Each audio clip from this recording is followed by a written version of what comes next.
Good morning viewers. Medical training institute 8th PN NDRF में आपका हार्दिक स्वागत है। आज हम बेड मेकिंग प्रोसीजर करने जा रहे हैं। Bed making procedure nursing care का बहुत ही महत्वपूर्ण प्रोसीजर है। बेड मेकिंग प्रोसीजर पेशेंट को कंफर्ट प्रोवाइड कराने के लिए, वार्ड को नीट एंड टाइडी रखने के लिए, क्रॉस इन्फेक्शन से पेशेंट को प्रिवेंट करने के लिए और पेशेंट को बेड सोर से बचाने के लिए की जाती है। जब भी हम बेड मेकिंग की प्रोसीजर करते हैं तो इसके लिए हम कुछ आर्टिकल्स की आवश्यकता पड़ती है और बेड मेकिंग करने से पहले हम सभी आर्टिकल्स को एक ट्रे में रिवर्स ऑर्डर में रख लेते हैं।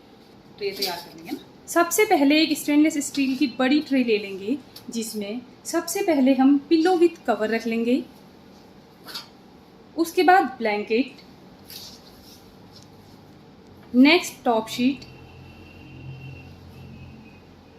ड्रॉ शीट, मैकिन्टॉश और बॉटम शीट। इन सभी सामान को हम रिवर्स ऑर्डर में रखते हैं ताकि जब हम सामान बेडिंग में यूज कर रहे हों तो हमें आसानी से सामान उपलब्ध हो और हमें सामान को उलटना पलटना ना पड़े। बेड मेकिंग करने से पहले हमेशा बेड मैट्रेस और कॉट की सफाई करनी होती है जिससे कि दोनों में उपस्थित जर्म्स हम क्लीन कर लेते हैं। इसके लिए एक डस्टिंग क्लॉथ का यूज किया जाता है जिसमें एक मोप बना के हम मोपिंग की प्रोसेस करते हैं।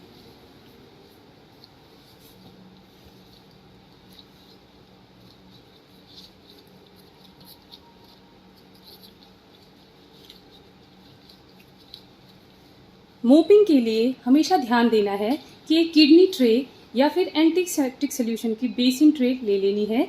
इसके बाद हमेशा यह ध्यान दें कि बेड से हमेशा प्रॉपर डिस्टेंस के साथ आप खड़े हों, कभी भी मैट्रेस से चिपक के खड़े ना हो।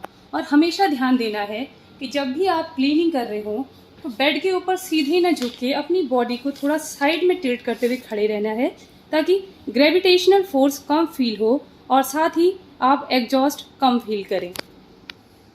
क्लीनिंग करते हुए हम बाहर से अंदर की ओर क्लीनिंग करेंगे और जो भी हमारा डस्ट पार्टिकल्स होंगे उनको हम ट्रे में इकट्ठा कर लेंगे और ध्यान रहेंगे कि वो हमसे टच ना हो और साथ ही रूम में ना फैले। हाफ मैट्रेस की सफाई हम जिस प्रकार कर रहे हैं उस भी प्रकार हम दूसरी तरफ की सफाई भी कर लेंगे। मैट्रेस क्लीन कर लेने के साथ साथ हम कॉट की साइड्स भी क्लीन कर लेंगे ताकि उस पर जो माइक्रोजर्म्स अवेलेबल हैं वो भी डिस्ट्रॉय हो जाएं। क्लीनिंग करने के बाद सबसे पहले हम बॉटम शीट ले लेंगे। बॉटम शीट को मैट्रेस पे रखते हुए ऊपर से नीचे की ओर फैला लेंगे और साथ ही जिस प्रकार से तह बनी हुई है उसको ओपन कर लेंगे। बॉटम शीट को कम्प्लीटली स्प्रेड करने के बाद कॉर्नर बनाना बहुत ज़रूरी होता है जिसके लिए हमें ध्यान देना है कि कॉर्नर से टक करने के लिए 90 का एंगल लेते हुए हमें बेडशीट को फोल्ड करना होता है।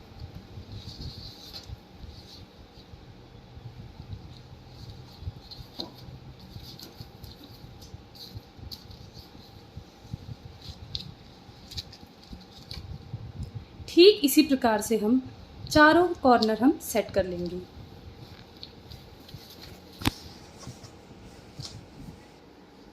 बॉटम शीट को शट करने के बाद हम मैकिन्टॉश शीट को बॉटम शीट के ऊपर रोल करते हुए फैला लेंगे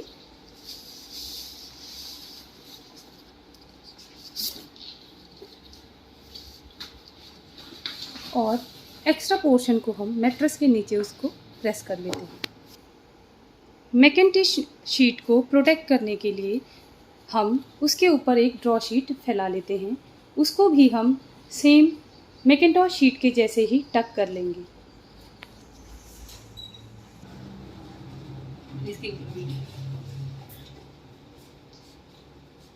इस प्रकार से हमारा मैकिन्टॉश प्रोटेक्ट हो जाता है। ड्रॉ शीट के बाद सबसे ऊपर हम टॉप शीट का प्रयोग करते हैं।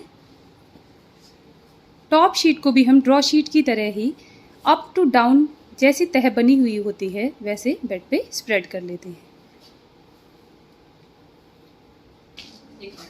कंप्लीटली स्प्रेड करने के बाद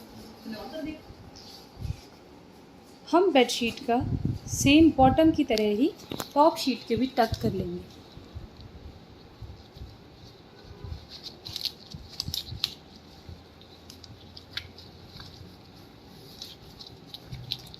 कॉर्नर बनाने से हमारी पैडिंग बहुत जल्दी ख़राब नहीं होती।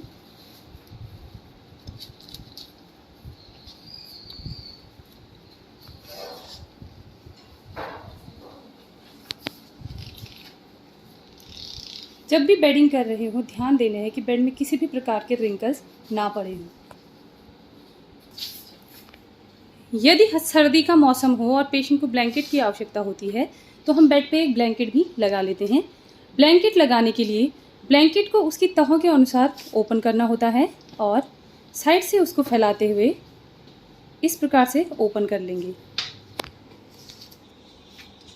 ब्लैंकेट को हम साइड से टक कर लेंगे और उसके बाद एक कॉर्नर को ऊपर की ओर खींचते हुए इस प्रकार से सेट कर लेंगे।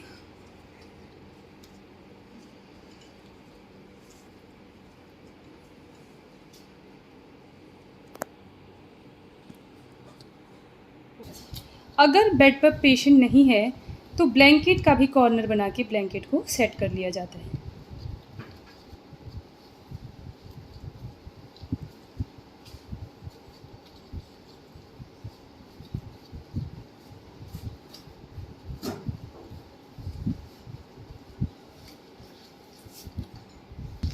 और अंत में हम अपने पिलो और कवर को हेड साइड पे रख देते हैं।